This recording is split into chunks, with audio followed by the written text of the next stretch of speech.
The covenant of grace, being a covenant, it is an agreement between two parties. Like we said earlier, that the covenant of law, word covenant means it's an agreement between two parties. So the covenant of grace is also an agreement between two parties. We mentioned earlier that the covenant of law was an agreement, was a covenant between God and people. But the covenant of grace is a covenant between the Father and the Son. It is between the Father, God the Father, and God the Son. No more people. Why no more people? Because God gave people a chance to be faithful. They all broke God's word. They were all unfaithful. So God says, I need to save you. And the only way to save you, I need the other party to be as faithful as I am, God the Father. And the only one I found to be as faithful as me is my Son. Therefore, in the New Testament, I entered into a covenant of grace between me, I, God the Father, and between my begotten, beloved Son, Jesus Christ of Nazareth. Now, since this covenant is between the Father and the Son, if we enter it, and if we come in between the two, we will ruin the covenant. In other words, if we stick our noses where it doesn't belong, we will destroy everything good. Now, the Father says, I want. The Son says, yes, amen. The Father is talking to the Son. The Father says, I want you to do this. The Son replies and says, yes, Father, amen. You see, in us, there is two things. There is the yes and there is the no. In Jesus Christ of Nazareth, the Son of Man, not the Son of God. The Son of God is God. But as the perfect man, in Jesus, there are two things. Just like us, we have two things, yes and no. But in Jesus, there is the yes and there is the amen. In Jesus, there is no such thing as no when it comes to his dad. Whatever dad says to him, Jesus always says, yes, dad, amen, dad. Yes, dad, amen, dad.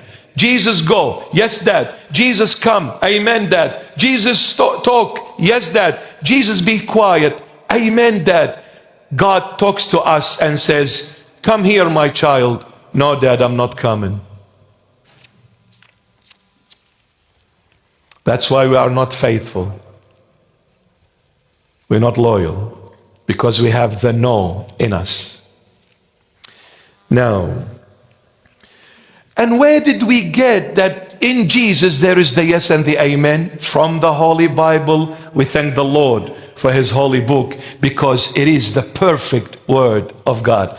You will find everything in there. St. Paul says about the Lord Jesus in his epistle to the Corinthians, 2 Corinthians chapter 1 verse 20. Look at St. Paul, amazing. For all the promises of God in him meaning Jesus Christ of Nazareth. For all the promises of God in him are yes, and in him amen, to the glory of God through us. So in Jesus, St. Paul says, there is the yes and there is the amen. 2 Corinthians chapter 1 verse 20. Now the Lord Jesus accomplished everything completely and perfectly. While on earth, the Lord Jesus walked on earth without a watch. Why? Because he was walking with his Father's watch, not his. He was walking with his Father's watch. How? People came to the Lord Jesus and said, you need to go, you need to talk. He would reply and say, my hour hasn't come yet. Which hour? In accordance with my dad's watch. I walk, I talk, I do things when my Father's hour has come. Until that hour has not come, the whole world talks, I'll do nothing. I'll do nothing. However, when that hour would come, without people saying anything to him, he would say, let's go, the hour has come.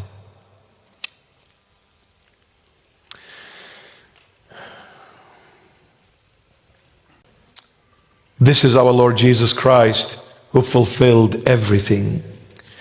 I'll give you an example how the Lord Jesus, while on earth, how precise, in detailed his life was. Amazing. He was the perfect man, not only the perfect God, but as the human being, he was so precise, so accurate, so in detailed. He was like God as a human being, so perfect. I'll give you an example. While the Lord Jesus was hanging on the cross, he had to fulfill everything. Now this is the final moment here. He is hanging on the cross, about to give his last breath and die in the flesh. Prior to that physical, biological death, he had to fulfill every single prophecy that was prophesied about the coming of the Messiah. Let me tell you, there was around roughly 303 prophecies that were mentioned about the Messiah. When he comes, he will fulfill them all.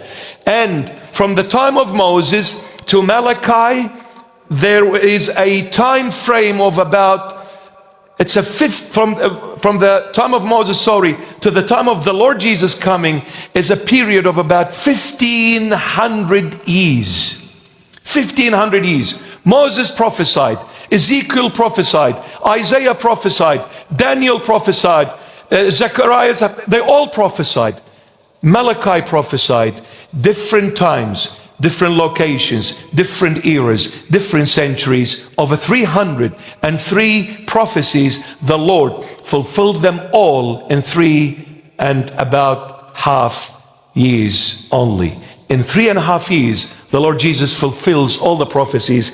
And there was one last prophecy, a little tiny one left for him to fulfill before he gives his last breath on the cross. What was it? There is a verse that says, and for my thirst, they gave me vinegar to drink. Psalm 69:21. And for my thirst, they gave me vinegar to drink. Psalm 69:21. Now, what is the problem? What is the problem with this verse 69:21 of Psalm? And in my thirst, they gave me vinegar to drink. If the Lord had drank the vinegar, it would have made him a bit numb, meaning this would have resulted in slightly alleviating his suffering or his pain. If he had drank that vinegar, would have made him a little bit numb, and then would have alleviated some of that suffering of his. However, the Lord Jesus had to endure all pain to the fullest. No relief whatsoever, not even a drop. But it's a prophecy. In my thirst, they gave me vinegar to drink. He needs to drink it. And if he doesn't drink it, he is breaking the prophecy of David, Psalm 69:21. And if he breaks that prophecy, that means he will no longer qualify to be the Savior and the Redeemer of the world. Because one of the conditions for Jesus Christ to be the Savior and the Redeemer of the entire world, he must fulfill all prophecies without fail. So now, what did the Lord Jesus do while hanging on the cross? He says, I thirst. Because if he hadn't said that, they wouldn't have given him anything to drink. You with me? And if they wouldn't give him anything to drink, then he's breaching Psalm 69:21. So he had to bring it to their attention, to the soldiers. He says, I thirst. Look what happens here. Now this is 1,000 years later from the prophecy of King David. It's 1,000 years later. The Lord hasn't forgotten that David prophesied 1,000 years prior to his coming. If he's not God, then I just wonder, then who is? Well, can you remember what you did yesterday, completely, fully, in order to remember 1,000 years? Only God can. Only God can. Jesus is the only way, yeah? Please. His life on earth was sinless, perfect. Everything about him is perfect. Why don't you follow him and get on with your life? Please, you'll do yourself the biggest favor. Stop searching elsewhere. You will never find anyone anywhere near Jesus Christ of Nazareth. It's impossible. Impossible.